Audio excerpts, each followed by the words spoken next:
Alright, we're going to try this video again. Because I actually wasn't happy with the first take. This is an anime review for Lucky Star. Haven't done one of these in a while, but I haven't finished a series in a while either, so that's why I ain't gotten one. So let's talk a little bit about what Lucky Star is. It's a 24 episode anime. There's a manga out for it. There's also a DS game, by the way, in case anybody's interested. The series is going to follow 4 main characters. Now, I'll give you the book, we'll go by first names here.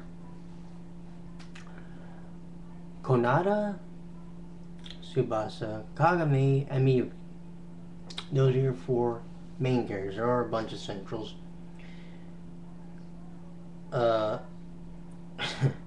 One is the teacher who Konada always plays an MMO with. One is... By the way, doesn't that sound like something ripped out of one of the Persona, one of the Shin Megami games? Because actually one of your social links is the Hermit one. But one was a teacher. 2, here was an interesting one. This one got me laughing. One was named Patricia. And when you look at her, she damn near looked like Haruka Tenno from the Sailor Moon series. Then there was this one girl who had, like, you know, same color hair as friggin' Michiru. And she always hung out with this other girl who was the cousin of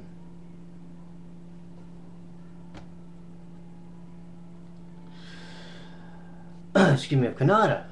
Well,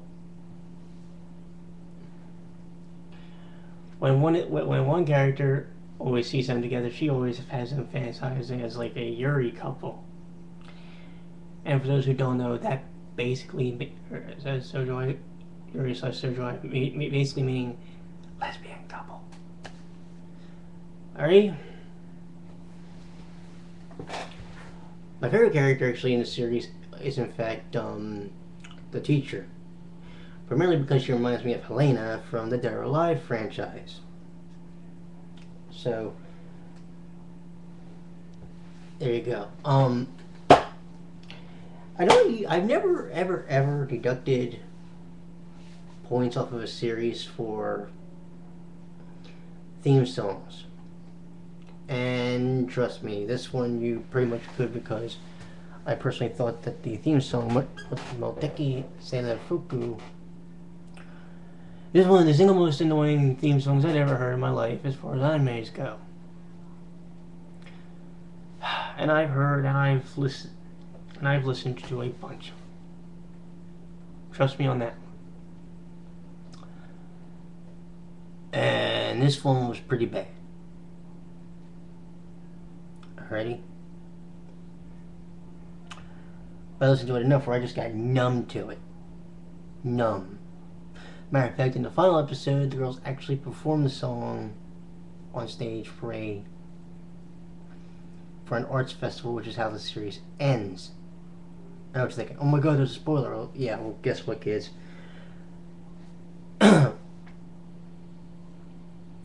This series is more about irreverent comedy than it is anything. Matter of fact, here's the part that actually makes me kind of pissed off that I actually had to sit there and watch. So, alright, so I'm watching the series, right? And, alright, check this out. Kanada's father makes dating simulation games, perversion games. And he has his younger daughter test them out. Now, they live alone. Why do they live alone? Because the mother died when Konada was real little.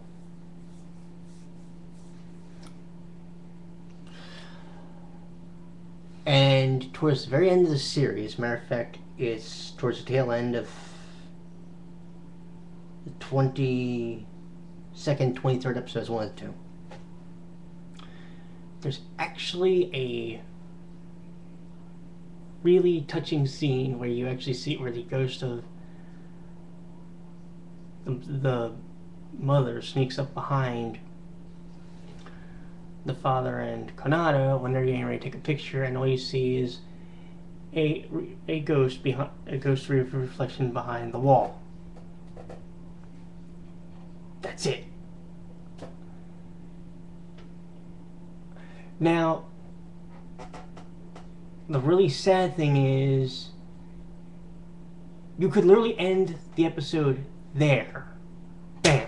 Just go into the credits and be done with it, and that would be the lasting image, and people go, God damn, that was actually very touching.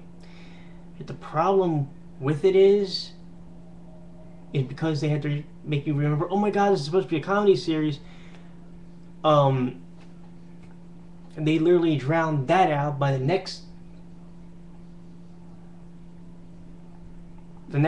scene in the series being just some irreverent comedy sketch, and the remaining 2 episodes after that being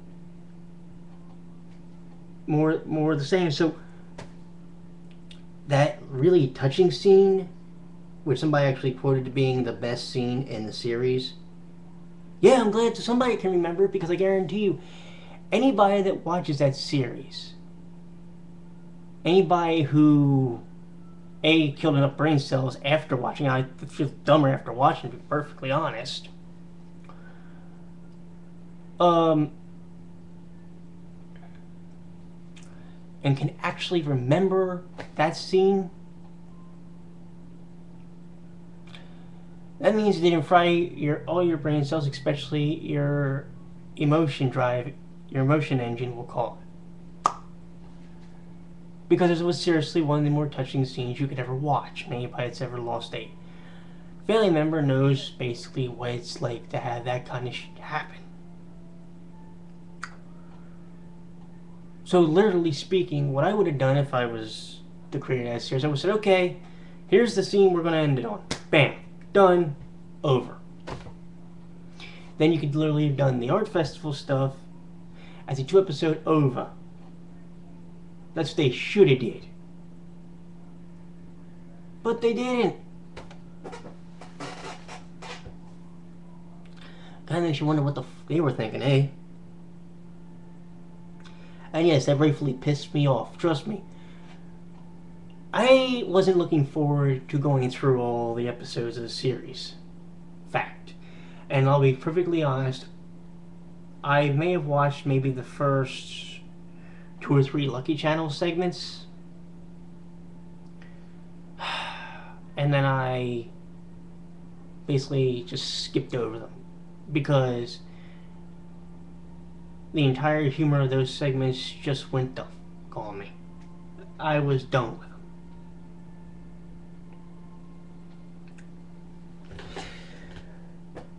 The series does have enough otaku moments, though.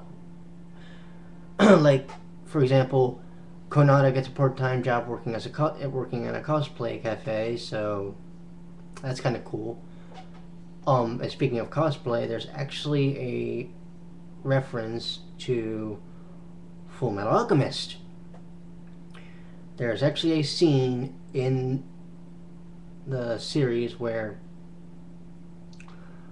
one character's dressed up as Roy Mustang and the other one is dressed up as Edward Elric, which I thought was pretty neat. The entire series, in many respects, it has some form of anime in-joke. I do find one thing kind of either interesting or disturbing. I'll let you be the judge on this one. Does anybody remember when you watched the Sailor Moon anime and you had Amy, who was brains, and then you had Makoto, who had the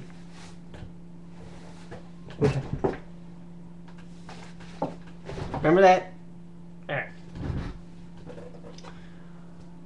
I guess they figured it would be a brilliant idea to make one of the brainy characters in the series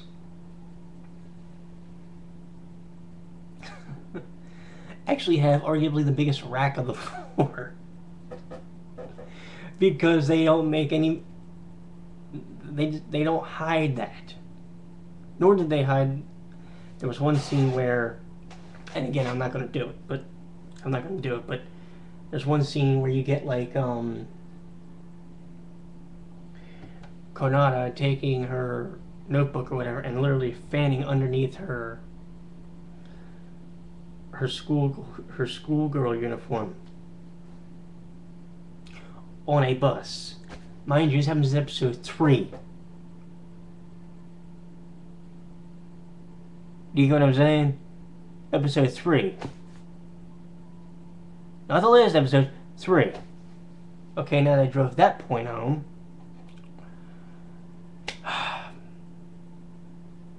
Mercifully, the series only has 24 episodes, so you're not going to have to worry about killing too many brain cells for too long. Although, honestly, I think the series could have been done at 22 after that really heartwarming scene at the end. Because it kind of explains to... Because it kind of, you know, shows you the family... The Azumi family together, even if the fact that one of them was only a spirit.